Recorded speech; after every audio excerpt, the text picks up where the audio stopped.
કૃષ્ણયાન। એ દિવસે દ્વારકાથી હસ્તિનાપુર જતી વખતે દ્રૌપદીએ અચાનક જ આવી વાત કરી હતી।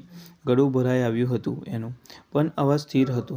આંખો કોરી હતી છતાં શબ્દોની ભીનાશ અનુભવી શક્યા હતા। કૃષ્ણ, તમે જ કહ્યું હતું ને, સંશયાત્મા વિનય સતી।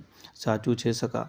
જ્ઞાન પ્રશ્નો ઊભા કરે છે। સમગ્ર જીવન એક પ્રશ્નાવલીની જેમ જીવી ગઈ હું, અને પ્રત્યેક પ્રશ્ન પ્રત્યંચાની જેમ મને જ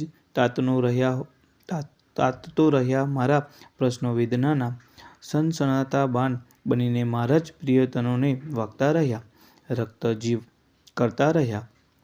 મારો સંયમ, મારા પ્રશ્નો મારા જ આત્માને વિનાશ તરફ લઈ ગયા, મારા જ પ્રિયજનોને પીડા આપતા રહ્યા। હવે મને મુક્ત કરો સંશયમાંથી, પ્રશ્નમાંથી, પીડામાંથી। કૃષ્ણના મનમાં આજે કેટલીય વાતો સમુદ્રની લહેરોની જેમ ઉઠતી હતી।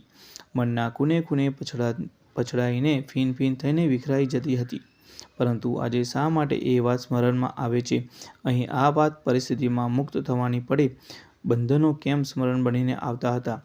દ્રૌપદી પોતાની પાસે મુક્તિ માગવા આવી ત્યારે પોતે ક્યાં મુક્ત હતા? હજી તો કેટલાય પ્રશ્નોના ઉત્તરો આપવાના હતા। એક પછી એક સૌ પોતાના અધિકાર માગવાના હતા, સૌ એમને બાંધવાના હતા, સૌ પાસે એમને મુક્તિ માગવાની હતી, કે પછી સૌને મુક્તિ આપીને સ્વયંને મુક્ત કરવાની પ્રક્રિયા શરૂ થઈ ચૂકી હતી।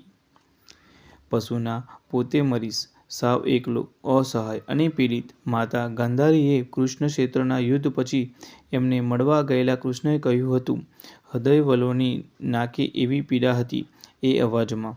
કોણ જાણે કેમ કૃષ્ણએ એ અવાજ ગોકુળથી નીકળતી વખતે સાંભળેલા યશોદાના અવાજમાંથી ભળી જતો લાગ્યો હતો। પુત્ર વિયોગની પીડા એક સરખી જ હશે કોઈ પણ યુગમાં, કોઈ પણ માને।